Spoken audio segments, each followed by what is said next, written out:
about the show and how we're re-educating people to boost their club out in the community. And I pointed at a picture of Bobby Orr. He goes, you know what the funny thing is? I met Bobby Orr. You know what Bobby Orr said? We need Hartford back in the NHL because it was a great rivalry, and it was wonderful to sit there and have Boston, New York, and Hartford as a true rivalry of a triangle, and it was just phenomenal. And when Bobby Orr wants the Whalers back, that's amazing. It is. And Bobby Orr was on the board of directors of the Whalers back in the '80s. Oh, too. really? Yeah, I didn't he really know was. that. Yeah, he was on the board of directors. Him and the tennis star Yvonne Lendl. Oh, yes. Yeah. So I believe that. I totally believe that that's a true story. Yeah. So Bobby Orr is, he's one of those guys that's an NHL big-time Hall of Famer. Great. So we definitely could use him. In the defense department, things are kind of going to remain the same. Jared Nightingale, who we talked about, he's definitely going to have an A on his chest. Maybe he'll have the C. Yep. Wade Redden. Blake Parlett is the guy that came up from the ECHL, a young kid who got 2 goals and 10 assists in like 20 games. That's Played phenomenal. very well. Yeah. And then we have Valatenko is the shot blocker. I don't know if you remember in the playoffs Number last 25. year. Yeah. He's the guy in the playoffs last year. He took the shot and he was out the rest. He took the shot in the chest and so he saved a goal last year. He's a good shot blocker. And then we have Thomas Kondratic and then Stu Bickle. It's just got a great name to it. It does, and he's a big guy, and so he's going to be one of those guys. He needs to really just this dancing around when people are picking on him has to stop. Yeah. He just has to drop them. Right. Yeah. You're like, come on, you can do it. Yeah. Just whack him. Right? I mean, he's a big guy. You know. So. And as we talked about before, we have Chad Johnson in net, and we got Cam Talbot. They also signed a veteran. Brendan Bell, another defenseman who has some NHL experience and also has played a lot in the AHL. So they have a pretty full roster right now, and I think this is what we're looking at. It's never finalized because they're going to do the training camp. Some of these guys may make the Ranger lineup. Some of them are going to be sent down, so we don't know. Could be a Michael Delzato in there. He's a young kid who they really think is going to be doing they really hung their hat on him. Yeah. And he had a heck of a slap shot last year. Yeah. Yes, he did. Yes, he just didn't have a chance to take we it too much. The Connecticut Whale did not have him for the playoffs, and so that might have been part of the reasons why they. Do you see them making the playoffs this year with the team, with the lines? If everything goes well and we don't get the injuries that or the call-ups, call-ups specifically. I think there's a good shot. I mean, it's really going to come down to seeing how they match up against the new teams in this new division. That's really going to be where you cut the mustard. Yeah, because like you said, Devils getting the 12 new young people. Yeah. Right. It's either a good thing or a really bad thing. That's right. Maybe they're really young. Maybe they're disorganized. Exactly. Right. So that's what we hope for. At least. Now the schedule came out. Right. And how are we looking with the schedule? The schedule is actually, now I'm kind of new with the AHL stuff, I've told you guys before. So I only had last year to compare it to, but this year, I mean, we're looking at, the 38 home games. They dropped 2 from 40. Yep. But we're going to have 4 games on Tuesday, 2 on Wednesday, 16 on Friday, and then 12 Saturday and 4 on Sunday. So they got, their core of games is around the weekends. So they're going to try for those Saturday nights and those 16 games on a Friday night.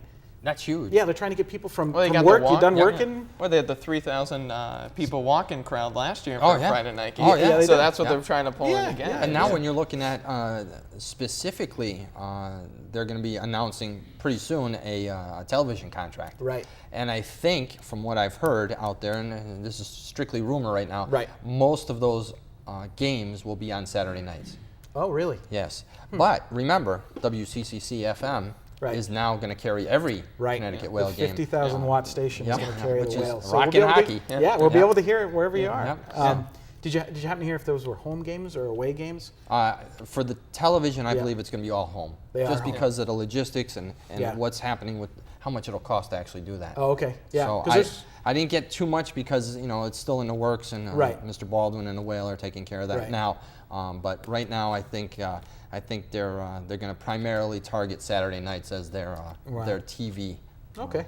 It'll be interesting to see how that affects attendance. I think that's one of the fans' concern out there is they want the games on TV, but they don't want people to stay home. Right. If you want to go see the game, they want you out there. Well, you should. Yeah. But either get on a bus or don't like hockey. But if you got a stomach ache, you can sit home and watch it. That's right, exactly. Well, thank you very much, Peter, for giving us an update on the AHL and the NHL. Yeah, that's right. So thank you very much. problem. Always a pleasure. So we went out on the streets of Hartford to talk to basically everyone and see what they remembered about the Whalers, memories, and to see if they're going to come back. So let's check out and see how we did. Back to Whaler Talk. So we're on the streets of Hartford, and we're going to be asking some people some questions about their favorite Whaler memories, what they remember about the Whalers, just anything Whalers in general. So hopefully you get some people to talk to us. And you know, the neat thing is we're having Funky and Nick from the Hartford Whale. Exactly. We'll Connecticut see Whale Bucky. coming in. He's crazy, so you'll see him around. We have a couple of spots we have to hit, so let's get going. Yeah. Okay. Let's go.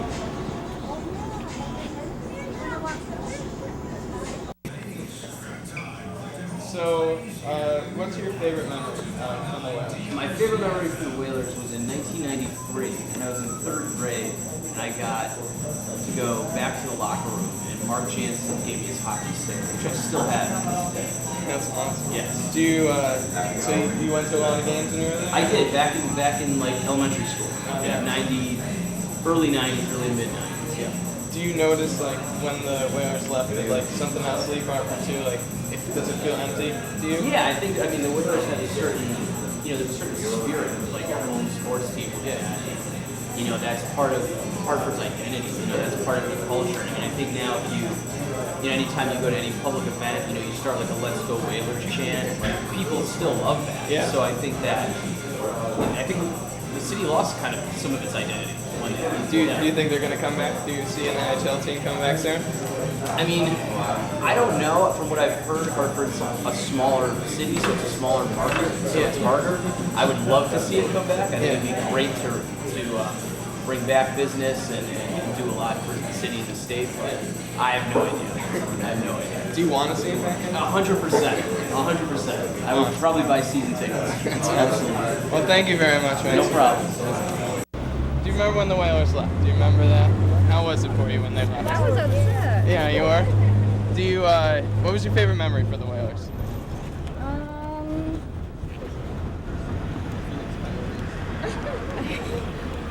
didn't really have one, but I remember I was really upset when they left, though. Yeah. Did you notice something leave Hartford, like the energy leave Hartford when I they left? noticed the energy left Hartford. It just wasn't as exciting downtown. I remember, like, how the streets were just filled downtown. Yeah. Yeah, and now nothing anymore? Yeah, it was not as happy. It was nothing to look forward to. Yeah. Do you see them coming back anytime soon? I would hope so. I was hoping that, Carolina didn't win that Stanley Cup. Really wasn't hoping that, so they would have a chance to come back. I know my brother loves them. Yeah. Thank you very much for answering some questions. Welcome back to Whaler Talk, hosted by the Hartford Whalers Booster Club. I'm Jerry Erwin, and tonight we're being joined by a representative from Mayor Cigarro's office in Hartford, David Perigore. Good evening, how are you? Good evening, how are you? Fine and dandy, glad to be here. Doesn't this green look good? The set looks great, everything looks great, everything looks great. It's all about Hartford hockey. So, what is your main responsibility with the mayor's office? My job is I'm the chief cook and bottle washer for the mayor. I'm the chief operating officer for the city. I'm charged with the day-to-day managerial responsibilities of the departments, trying to make sure the trains run on time for the mayor and the citizens. Excellent. So, have you been to hockey games? Yes, I have. Here in many cities. And Really? even when I was a kid, went to the Whalers games. Oh, excellent, excellent. What's your experience with NHL? This is actually working right now on the Excel Center and working on bringing hockey back as an NHL to Hartford. It's actually the second time I've worked on this. Really? I worked in San Jose, California with an extraordinary good team, managed very well, the San Jose Sharks. And it's the San Jose Sharks that make that town, make San Jose alive every night of the week that they're in town. Wow. Now, back in the 80s, specifically, I worked for the Whalers, and when the Whalers beat Quebec, they swept them. I went out as a high school senior, and people had brooms. They were jumping on cars. It was absolutely amazing. But it was good fun. The city was filled. We're getting more and more fans with the Connecticut Whale since the rebranding. Mr. Baldwin stepped in. What do you see for the future? For the future, I see the city and the mayor's really pushing. We need to be Connecticut's capital for events, for activities, for bringing people in. If we're going to turn the city around, it's going to be by bringing people back into the city and bring them back into the city to see things they love. And the Whalers were one of those things that they loved and needs to be back in. We need to have more events that bring people in to have a fun time in the city. And that's been something that